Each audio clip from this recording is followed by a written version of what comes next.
C'est le retour des chroniqueurs pour une émission spéciale conseil. Tout ce qu'il faut savoir et comprendre de l'immobilier, les astuces comme les bons réflexes et surtout les pièges à éviter. Un parcours balisé par Anissa Bouachir, Philippe Grange, Christian Sierravola, Gildas Faury et maître Frédéric Malon.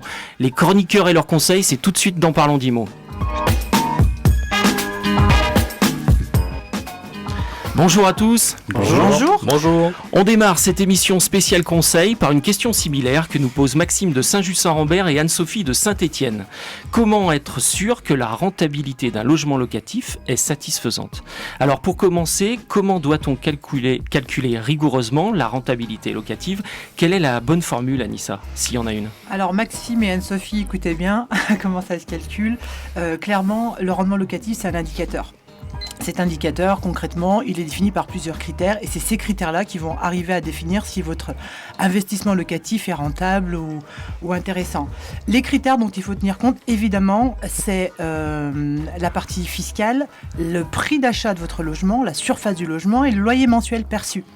Sur ces éléments-là, on va pouvoir définir ce qu'on appelle la rentabilité brute de votre logement, où en gros, on prend le prix d'achat de votre logement divisé par le montant du loyer annuel, multiplié par 100. Clairement, ça vous donne un pourcentage. Les professionnels disent qu'il faut qu'on ait une renta entre 2 et 7% pour que ça soit valable. Après, un pourcentage et des chiffres, ça veut tout et rien dire. Parce qu'on a une renta brute, mais aussi, ce qu'il faut retenir, c'est vraiment la renta nette. Pourquoi ? Dans les critères, soit le prix du loyer est important, mais il y a les notions fiscales de taxes foncières, l'impact fiscal du revenu locatif sur l'imposition sur le revenu, le coût de l'emprunt bancaire, la partie des intérêts d'emprunt, la partie assurance habitation du bien, parce que quand on est propriétaire d'un bien, on assure l'intérieur et l'extérieur, et aussi la partie des communs. Enfin voilà, donc il y a énormément de choses à prendre en place. Donc il y a des charges qui sont prévues, et puis il y a des charges qui ne sont pas prévues. Quand on fait aussi un investissement locatif. Est-ce que l'indice de rentabilité locative, c'est quelque chose dont vous tenez compte quand vous faites un montage de dossier bancaire ? Alors non, nous ce dont on va tenir compte, que la renta locative elle soit à 2 ou 7%, pour le banquier ça n'a pas cette importance-là. Nous ce qu'on va pouvoir voir c'est la capacité de l'emprunteur à rembourser en intégrant un revenu locatif, mais ce revenu locatif, on va venir le pondérer, c'est-à-dire qu'on va lui retirer grosso modo 30%, en gros un loyer à 1 000 €, on va ne retenir que 700 €. Les 300 €, on va les affecter à des charges fictives, qui ne sont pas tellement fictives, qui sont en gros les charges de copro, la taxe foncière, etc., pour faire le calcul du revenu locatif à percevoir qui va venir en déduction du montant de l'emprunt. Ok, c'est clair. Pour vous, c'est quoi une bonne rentabilité, Philippe ? Alors Jean Gabin, il disait être propriétaire, c'est un métier. Mais c'est vrai parce que quand on a un bien qu'on veut mettre en location, c'est qu'on va apprendre plein de choses et il va falloir tout bien calculer pour justement avoir une bonne rentabilité. La bonne rentabilité, c'est là où on ne bouffe pas de pognon, quoi. Donc il faut que le loyer vous couvre vos prêts, votre assurance, comme l'a dit Anissa, la taxe foncière et aussi la possibilité d'avoir de la vacance. C'est-à-dire qu'il peut y avoir un moment ou l'autre où c'est que votre appartement ne sera pas loué. Donc ça, il faut le prendre en compte. C'est sûr qu'il faut bien acheter dans un bon quartier où c'est qu'on a très peu de vacances et puis aussi où c'est qu'on va faire un produit qui est propre de façon qu'il soit loué très rapidement et qu'on ne perde pas du temps entre deux locataires. Christian ? Moi, je partirais plutôt dans l'idée de voir grand, en fait, d'une certaine manière. Pour améliorer sa rentabilité, c'est par exemple, on va acheter un immeuble avec plusieurs appartements. Ça va nous permettre de lisser le risque de vacances, justement. Sans compter, donc, le prix d'achat sera moindre. Et du coup, l'acheteur, en gros, avec les travaux, en jouant sur du volume, on arrivera à avoir une solution qui peut être beaucoup plus rentable. Et après, voire même, on peut travailler aussi sur l'idée de diviser en fait des surfaces. Donc une grande surface achetée, on va la louer avec une certaine rentabilité. On va venir la diviser en plusieurs petits appartements, ce qui va nous permettre de générer donc une meilleure rentabilité en louant des petites surfaces sur une même superficie en fait. Alors, mais là, oui, excuse-moi, mais là c'est plutôt déjà le gars qui a l'habitude. Merci pour la galanterie. Ouais, c'est déjà plutôt le gars qui a l'habitude, mais on peut être très rentable sur une petite surface. Merci. Moi, le petit que j'ai fait, c'était 15 mètres carrés, c'était le plus petit, et c'était hyper rentable. Oui, puis c'est surtout une question de moyens. Une question de parce moyens. qu'il est beaucoup plus facile pour la plupart des gens déjà d'être en primo-invest et bien entendu d'être à l'affût des petites surfaces. Anissa. Bah, il m'a un peu coupé l'herbe sous le pied, mais j'ai envie de dire que la renta nécessaire, c'est la renta de l'équilibre en fait. Parce que les achats, on les fait soit pour être rentables, mais pas que. Je veux dire, moi aujourd'hui, je vois des gens qui achètent pour se faire du patrimoine. Voilà. Et si la renta elle est juste à l'équilibre, c'est-à-dire qu'ils ne dégagent pas de revenus complémentaires sur cette acquisition-là, mais que dans le temps, ça va leur permettre de générer un revenu complémentaire à l'approche de la retraite. Est-ce qu'il faut anticiper justement le phénomène d'érosion du bien ? Bah évidemment, puisque ça fait partie des charges courantes de toute façon. Non mais ça c'est un vrai problème parce que dans les derniers sondages, effectivement, on estimait que le propriétaire français était de moins en moins enclin à entretenir son parc justement, Tout à fait. et Non, mais c'est plutôt le dans problème. la recherche d'une rentabilité forte. Bah, tout va dépendre de pourquoi l'acquisition a été faite. Si on achète un bien pour faire simplement une opération financière, ou si on fait ou si c'est simplement pour faire du patrimoine. Oui. On va entretenir du patrimoine. Une opération financière, on considère qu'elle fructifie un peu toute seule, quoi. Maître Malon. Non, mais c'est ce que disait Philippe. Être propriétaire foncier, c'est un métier. Et il faut cultiver son patrimoine. C'est-à-dire que la rentabilité, il ne faut pas regarder que la rentabilité. Il faut entretenir son bien pour que la rentabilité perdure. Et j'ai dit, entretenir son bien, ça peut rapporter aussi de l'argent sur le long terme et également sur le court terme. Parce que n'oubliez pas que la plupart de l'argent que vous allez investir dans des nouveaux travaux qui vont valoriser votre patrimoine, qui va permettre la rentabilité, vous allez aussi pouvoir la déduire de vos impôts. Parce que vous allez pouvoir faire éventuellement du déficit foncier, qui est à mon avis la seule manière de faire de la défiscalisation correctement dans ce pays. Et là, vous gagnerez aussi de l'argent en entretenant votre patrimoine. Philippe. Bah, bien sûr, parce que le dossier fiscal sur de l'immobilier, c'est une grosse partie aussi. Donc il y a la défiscalisation, il y a aussi bien penser aux charges qu'on va payer. On peut revenir un peu sur l'impôt foncier à Saint-Étienne, parce que j'ai eu l'agréable surprise de voir qu'elle ne va pas augmenter, contrairement à d'autres villes qui ont pris de 50%. Donc on a fait une émission là-dessus, on avait peur, non, ça n'a pas bougé. Et je pense que là, pour ça, Saint-Étienne, on peut quand même lever notre chapeau là-dessus. Par contre, il ne faut pas oublier que le poids de la taxe foncière à Saint-Étienne est quand même élevé sur, Ouais, mais il a pas sur le augmenté. loyer. On a quand même à 4 fois le prix de 4 mois de loyer, a priori c'est à peu près la moyenne, pour payer cette taxe foncière sur Saint-Étienne quand même. Juste une dernière remarque. Beaucoup de primo-invest ou de propriétaires sont de plus en plus attirés par le Airbnb pour justement exploser l'indice locatif. Vous en pensez quoi ? C'est la bonne formule, Alors, Philippe ? moi, j'y croyais pas du tout. Je l'ai découvert il n'y a pas longtemps. C'est un truc de fou. Là, on peut vraiment faire de la rentabilité. Maintenant, il va falloir se mettre dans les normes, puisque le problème, c'est ça. Mais effectivement, si vous avez un petit bien et que vous voulez multiplier, j'allais dire, par 3 la rentabilité, vous pouvez grâce au Airbnb. Oui. Maître Malon ? Faire attention à une chose, parce que les services fiscaux vont commencer à mettre leur nez dans les revenus liés à Airbnb. On ne sera pas forcément sur du revenu locatif, parce que c'est la prestation de service, c'est de l'hôtellerie. Et la qualification fiscale peut être différente, et le particulier peut avoir une grosse surprise, avec une reprise fiscale sur son impôt sur le revenu, sur d'éventuellement charges sociales qui seraient dues à l'URSSAF, etc. Donc ça, il faut bien analyser sa situation, il faut faire très attention. C'est une question de coût également parce que les rotations, la gestion au quotidien du Airbnb, c'est quand même beaucoup plus lourd. C'est plus lourd parce qu'il va falloir avoir un service de conciergerie, il va falloir assumer tout ce qui est linge, tout ce qui est rotation, effectivement. C'est la présence plus importante que sur une location classique. Ouais, mais c'est ça qui est intéressant, c'est qu'on va créer plein de nouveaux métiers, plein de nouveaux services. Donc effectivement, on va se faire peut-être taxer parce que l'État il veut sa part, ça c'est sûr. C'est sûr. Mais il y a vraiment un gros business qui peut être généré par ça, et on peut créer plein de petits boulots. D'ailleurs, ça arrive actuellement sur le marché stéphanois. On Mais commence à avoir de manière très massive. des gestionnaires d'Airbnb, même sur la région stéphanoise. On passe maintenant au grand sujet de l'émission puisqu'il concentre le plus de questions soumises par les auditeurs, le choix d'investir pour faire de la colocation. Alors d'abord, Maître Malon, quelles sont les différences majeures d'une situation de colocation à une situation locative classique ? Alors, c'est un bail classique. Simplement, on va avoir 2 types de situations possibles. Vous allez avoir 2-3 personnes qui vont se présenter en vous disant je souhaite louer votre appartement, votre maison. Et là, on va avoir un bail avec plusieurs locataires. Donc c'est les mêmes conditions de fond et de forme. C'est la loi de 1989 qui s'applique avec quelques spécificités et on va pouvoir prévoir, surtout dans ce type de bail avec multilocataires, une clause de solidarité. C'est-à-dire que vous allez signer avec 3 locataires. Et chacun de ces locataires est redevable personnellement de l'intégralité des loyers.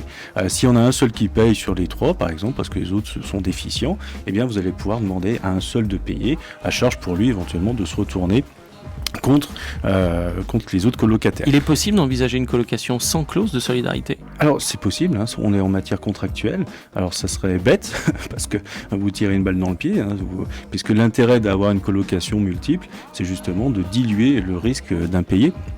Donc il faut prévoir systématiquement cette clause de solidarité. L'autre type de contrat, c'est, si vous voulez, c'est une personne qui loue une chambre, par exemple, dans l'appartement ou dans la maison.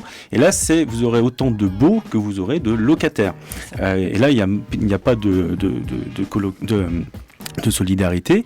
Là, il va falloir faire très attention. Comment on y indique la jouissance des parties justement, communes ? c'est toute la problématique de ce type de contrat. Il va falloir être extrêmement précis sur la rédaction en disant, voilà, vous occupez telle chambre et puis vous aurez accès à telle et telle pièce, à l'usage de l'électroménager présent, selon telle règle. Ça, il faut être extrêmement précis sur les règles, en guillemets, les règles de vie entre colocataires, parce que ça peut très vite tourner au cauchemar.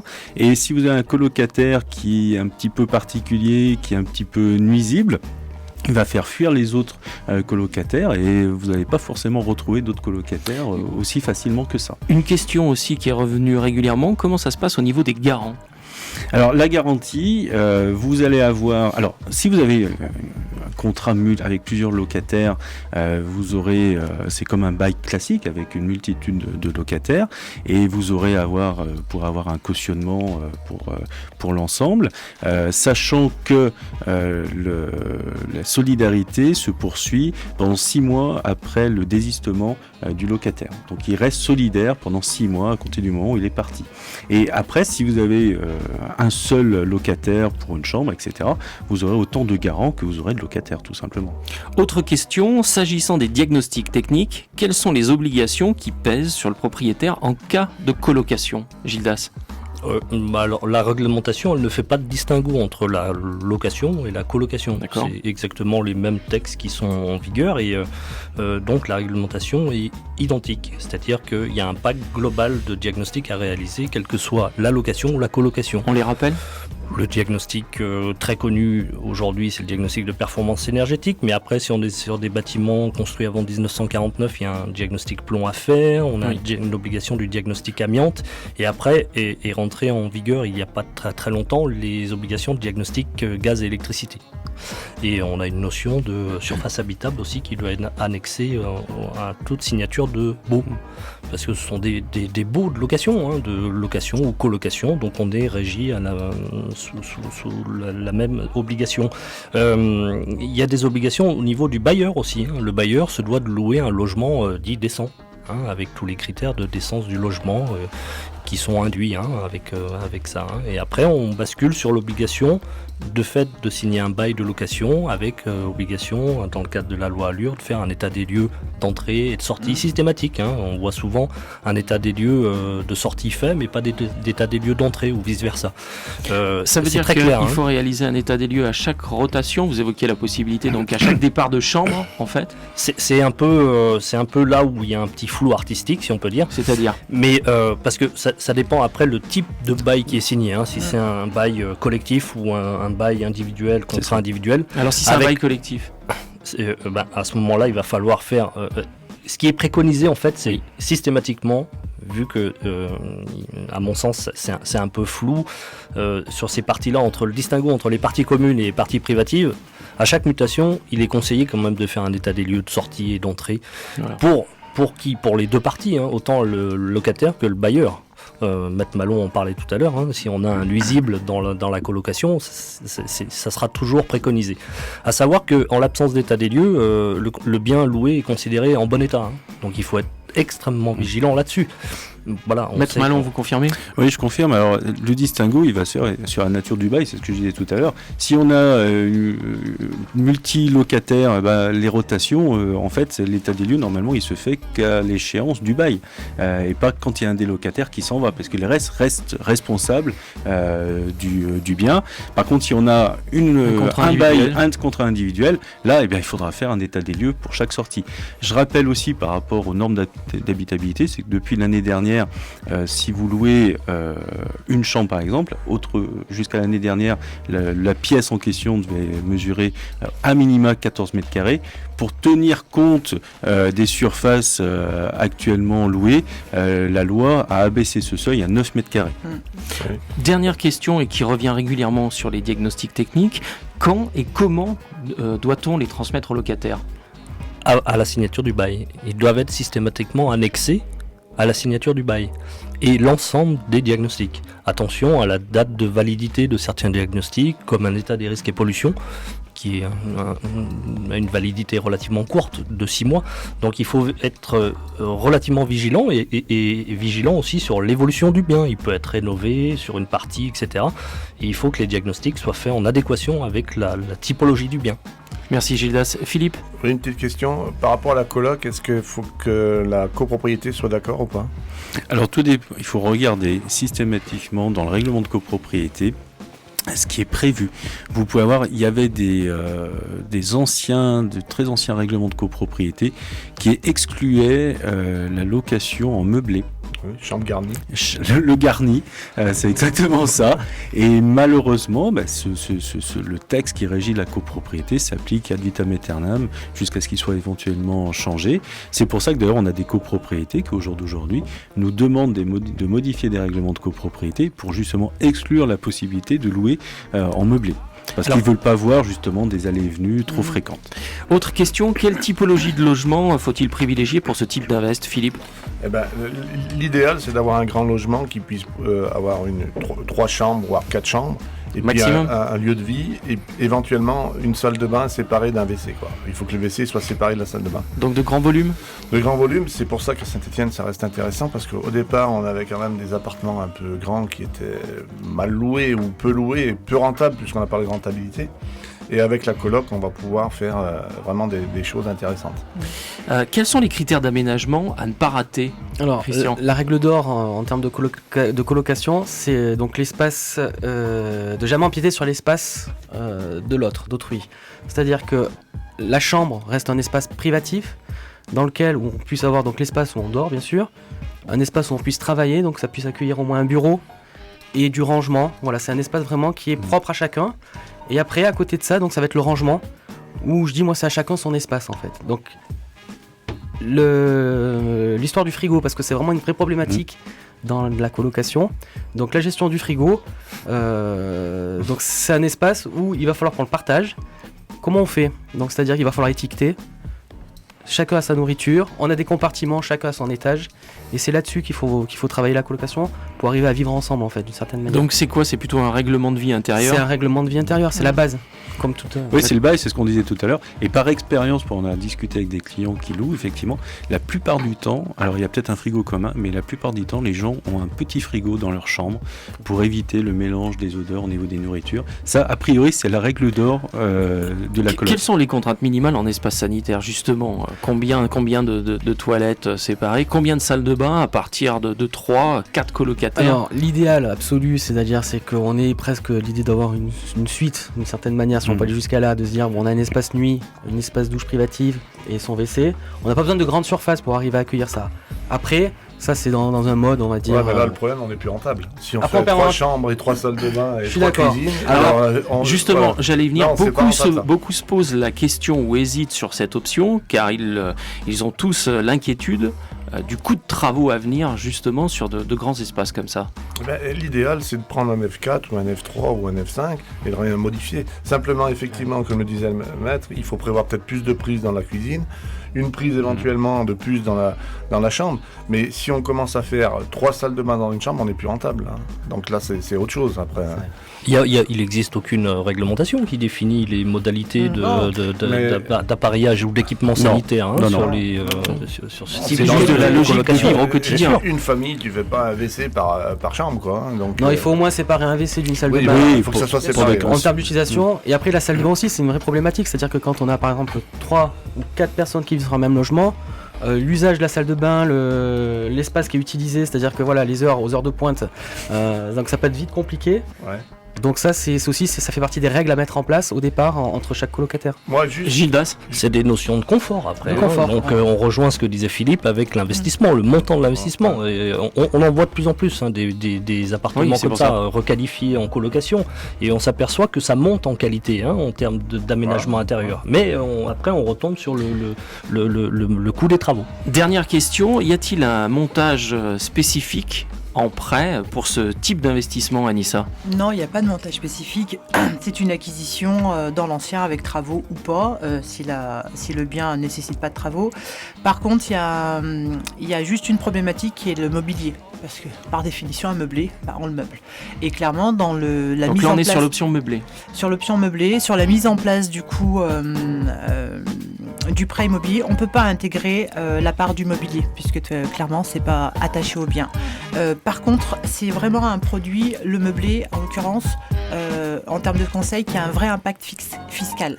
Parce que quand on a des revenus meublés, ça ne rentre pas dans le cadre des revenus fonciers pour la partie fiscalité, mais dans le bénéfice industriel et commercial. Ça veut dire que là-dessus, on peut avoir, si on n'a pas de revenus supérieurs à 70 000 €, un abattement de 50%. Et si on est inférieur à 23 000 €, à ce moment-là, on est plutôt sur un statut de loueur meublé non professionnel. Oui. C'est-à-dire que le non professionnel peut en faire aussi. C'est quelque chose sur lequel il faut se pencher. Eh bien, c'est sur ces mots que s'achève l'émission. Spécial conseil, merci Anissa Bouachir, Philippe Grange, Christian Sirabola, Gildas Faury et Maître Frédéric Malon. À très bientôt pour parler d'immeubles.